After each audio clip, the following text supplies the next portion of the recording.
Hi, everyone, and welcome to this overview of the minor program Contemporary Communication in English. My name is Stephen Joyce. I'm an associate professor at the English department, and I'm the coordinator of the degree program. Contemporary Communication in English is a minor program for all those who are interested in either working internationally or working for a company with international links here in Denmark. It's for those who see themselves working abroad at some point, and as we all know, English is the global lingua franca. It is the international language of business, of research. It is the language of international organizations such as the UN or the EU. So for any of you who want to have a supplement to your major program, some qualification that would help you move into an organization either internationally or one of the major organizations here in Denmark with some very strong links internationally, such as Carlsberg or Lego, for example, then this program may be something for you. Now, as one of the new Tilvalg, we don't see it as being equivalent to our English MA program or our English BA program. Its main purpose is to supplement or qualify your primary subject. So you may be majoring in any of the other different fields that are subject matters that are here at the university. But for those of you who want to supplement that with a qualification in English and communication, then this is something that will add to your major degree. Now, just to explain some of the ways in which it's different from our major program, we have a variety of different subparts of the English department here. There's the English Literature, Language and Culture section, that's English SLCO. We have Business English, EVECO. And we also have the MA in Intercultural Studies. And we draw on all three of these in order to create the minor program Contemporary Communication in English. So it's not identical to any of our other programs. It's sort of an amalgamation of the three. Now, what you can expect to learn is obviously the ability to communicate effectively in oral and written English, but also learn how to use appropriate media to present English language material for different audiences, and how to apply communication theory and methods of analysis in intercultural settings, as well as how to deploy effective strategies of public communication to inform and persuade audiences. So on the one side, we are concerned with or many of our students are concerned with improving their language proficiency, but we also see it as a way of teaching communication theory and the difficulties of and the challenges of turning communication theory into something of practical use. Now, that is particularly one of the subjects that we look at in the first semester. So just to explain to you what the structure of the program is, in the fifth semester, there's one course that is Communication Theory, Strategies and Tactics. That's 15 ECTS, and it's a portfolio exam. And then in the sixth semester, there are three courses, each of which are 10 ECTS. There's Digital Communication, which has a product exam, English as an International Language, which has an oral exam, and English and Global Challenges, which has a written exam.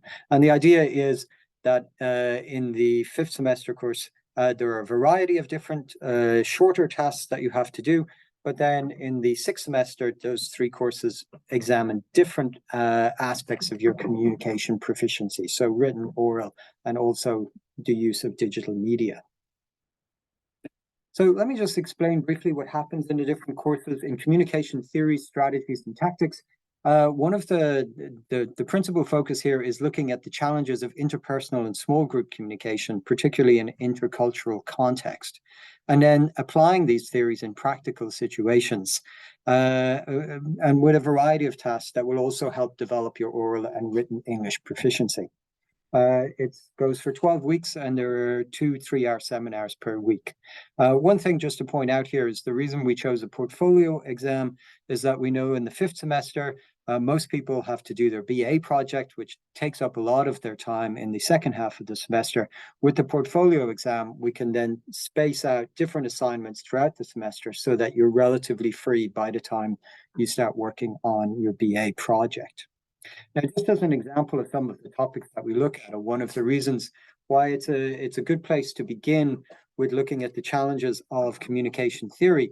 If we think about the way the world of work has changed over the course of the late 20th century, and particularly accelerating into the 21st, is that for advanced economies, a lot of work has nothing to do now with manufacturing per se. Most of what we do is to do with services. That is, we're engaging with other people. It's about building relationships and networks. And so people management, being able to communicate well with groups of people, communicate on an individual level has become increasingly important. And one of the areas that I will be teaching on it is basically to do with negotiation. And this is a core skill, but it's very difficult in many ways to convert the theory into practice. And so what we do is we have a variety of short exercises, theoretical texts talking about the strategies that you can use. But then I challenge the students by setting up our own Game of Thrones scenario where they have to compete against each other in order to seize the Iron Throne by making alliances and backstabbing with each other. It's one thing to read about the theory of how something is done. It's another thing to compete against someone who is your equal, who has the same level of knowledge as you do, and try to pit your wits against them. But that is a replication of the sort of scenario that real negotiators go into.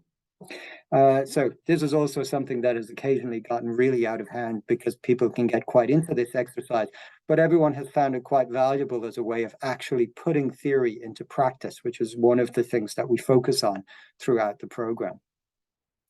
Now, in the sixth semester, then you have three courses, the first of which is digital communication. And the purpose of that is obviously to help develop your media skills in relation to the use of English. And the goal here is to create a digital product in English that showcases your digital communication skills. And this is always done in conjunction with some external partner. So one example from previous years was working with Silkeborg Kommune, who had set the challenge of how can we market Silkeborg as the outdoor capital, not just of Denmark, but of Northern Europe? What sort of digital campaign could we do to promote this idea? And this was not one where the students were necessarily expected to come up with a professional level campaign, but it was a chance for them to test their skills about how would they communicate this idea across a variety of different platforms.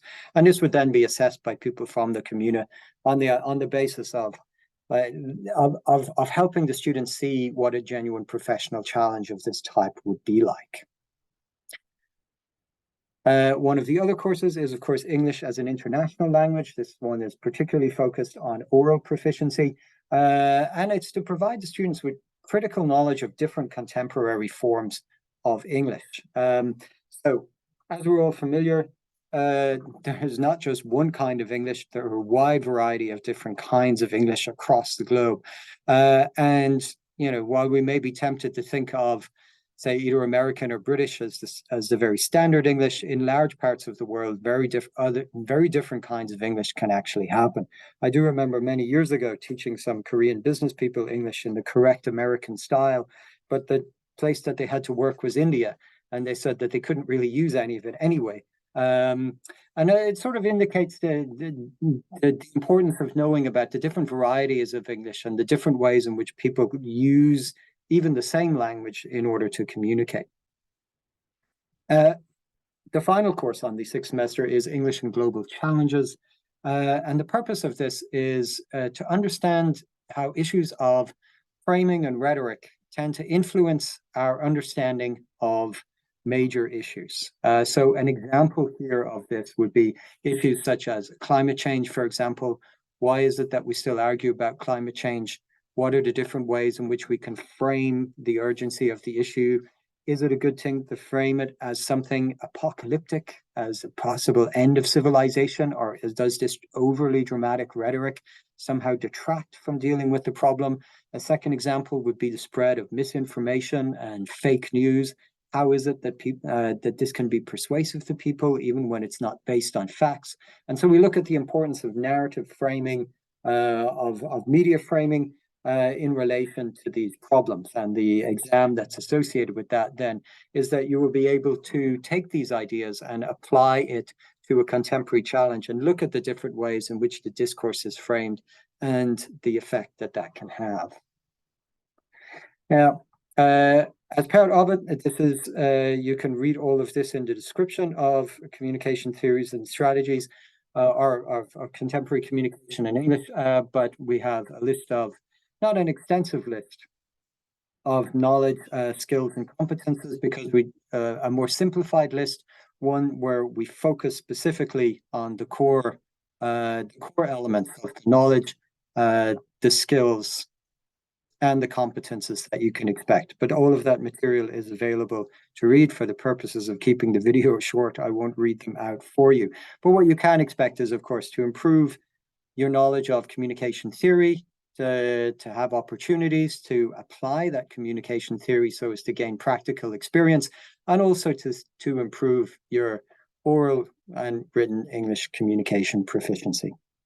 One final point just to make about contemporary communication in English is that we do tend to have a very international atmosphere, both in Nobelparken and within the course itself. It's often a very popular subject for exchange students to take, which helps to ensure that the intercultural and the communication in English is something that's just naturally a part of our program. So thank you for taking the time to listen to this presentation. And if you have any questions, you can contact the study counselors. So thanks for your time.